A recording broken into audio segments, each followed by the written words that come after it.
Hey guys, this is Jerry. I know this looks confusing. Don't be intimidated. I will explain this to you.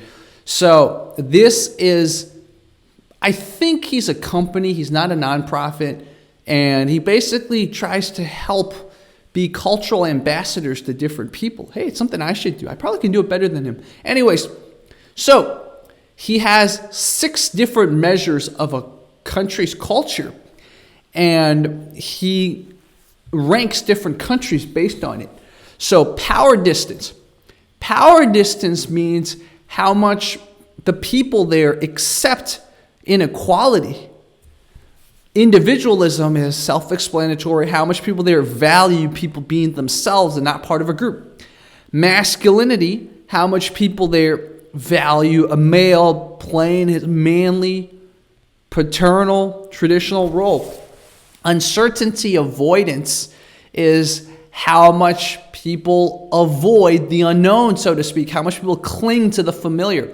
Long-term orientation is how much people think beyond one generation. Indulgence is self-explanatory, how much people indulge, as in how much people just want to enjoy, how much people want to consume. So let's look at this. China is on the left, Japan is here, South Korea is here, United States is here. So think of the higher the power distance, the more people are willing to accept unequal distributions of power. So I think this is the most accurate one out of the 4. In China, you ask people all the time, they're like, yeah, there's nothing we can do about life. There's nothing we can do about the ruling class being corrupt and taking our money. Even smart people in China say, yeah, some people are just meant to be ruled over. Some people don't deserve freedom or liberty or democracy, et cetera, et cetera. It makes me sick. But that's because I'm westernized, I live in a country here where we believe everyone should be allowed to rule themselves. Everyone should have a chance to get to the best they can. So I don't know much about Japan and Korea. They're more westernized than China, so that's the wrong thing to say. They're not more westernized than China. They've been westernized for longer than China, so of course their metrics are closer to America. Individualism, pretty much true. America's very much, maybe a little too much. The 2 countries here, Japan has a little bit more individualism for obvious reasons. They got rebuilt by America. So I agree with that. Now, masculinity, this is when it starts getting weird. Why does South Korea rank so low in masculinity? The metrosexualness, the K-pop stars, that's still a minority. South Korean men are much more masculine and much more patriarchal than Chinese men. So I don't know why South Korea is so low. This is not something I agree with at all. Is America really that high? It's almost as high as China in masculinity? I don't know, man. I think this is victim to bifurcated data that has a bimodal distribution. In other words, in both South Korea and in America, there's very feminine men and then there's very masculine men. So think of this as a line, right? Now think of this as a regular normal curve, kind of like that. That's a regular normal curve. Now, imagine in America and in South Korea, it's not like that. It's more like this. So, there's a group here, very masculine guys, maybe in the hood / in the South, in Arizona, in the Southwest. And there's very feminine guys in the cities, etc. South Korea, it's kind of the same thing. Very, if you ever dated a South Korean guy, chances are he's very, very like, no, I don't carry your bags. You respect me, etc. You call me oppa, stuff like that. But of course, there's very effeminate guys. So that's what I mean. This I agree with. This I agree with. This I do not agree with. Now, we have uncertainty avoidance, how much people avoid uncertainty. So apparently in Japan and in South Korea, They avoid uncertainty. In China, not so much, though. What is his rationale for that? Let us look at uncertainty avoidance. The extent at which members of a culture feel threatened by ambiguous. China has low uncertainty. China is comfortable with ambiguity. I do not agree with that at all. I do not agree with that. So this has problems. Chinese people have lower uncertainty avoidance than Americans? Again, this metric I don't think is correct. Chinese people don't have lower uncertainty avoidance than Americans. I mean, it just doesn't make sense, right? Who's not allowing people like me even, people like me whose ancestors were Chinese, I can't even get a Chinese citizenship.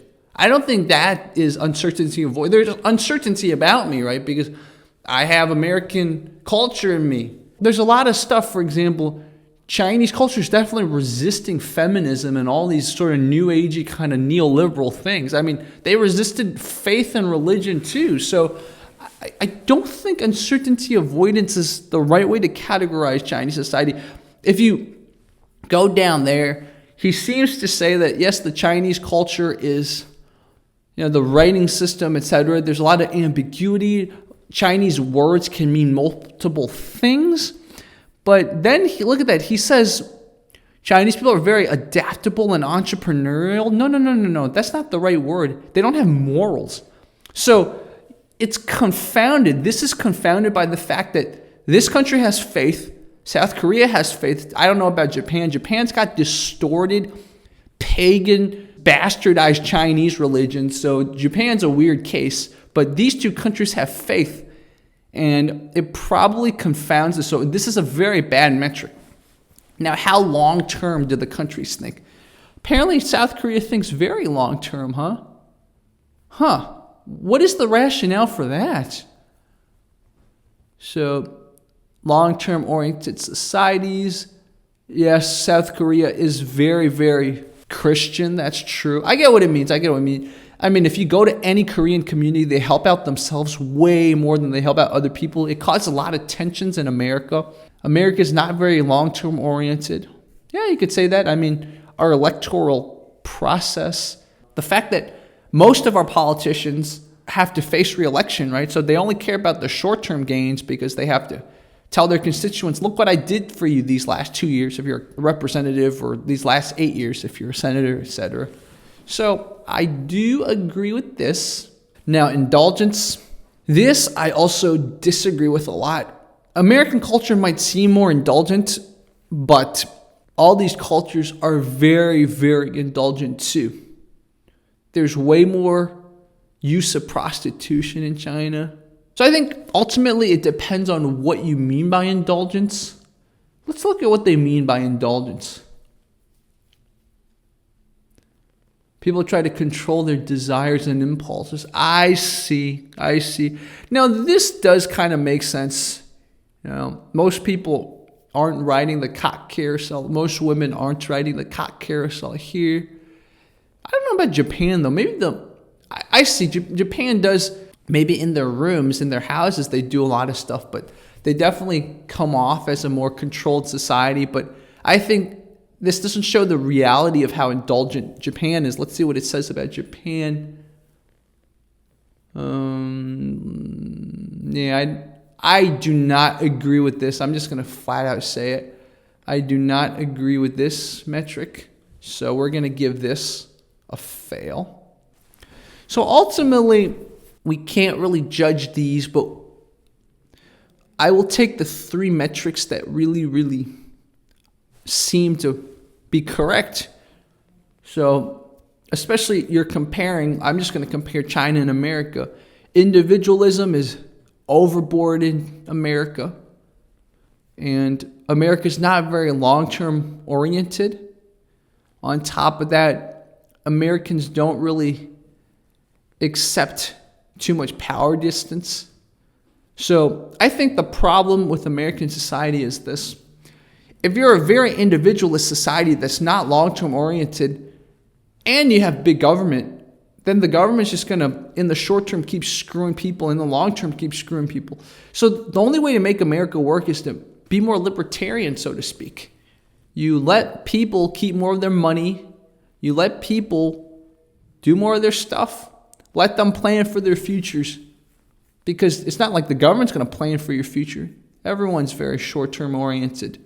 China will grow in the long term, right? They're very not individualistic, and they're long-term oriented, and also they accept the fact that there's a power distance, so the people work towards a common goal, but it sucks for a lot of the people that are not ruling or not in the top. So that's the problem with China. This is interesting. You could still get a lot from this. I just wish whatever company they did more research or did more nuanced thinking on this. Maybe you need more than one metric. Now, I'm curious also, just for the sake of it, put Russia in here. See what happens. I am Russia. So now Russia, power distance, interesting, individualism, uncertainty, avoidance, interesting. Russia's like an extreme version of China in a way. Why is the masculinity score so low in Russia? Dude, this is whack, man. How is the masculinity score so low? Anyways, guys, go check out this Hofstede Insights, and you can let me know what you think. Talk to you guys tomorrow. Bye-bye.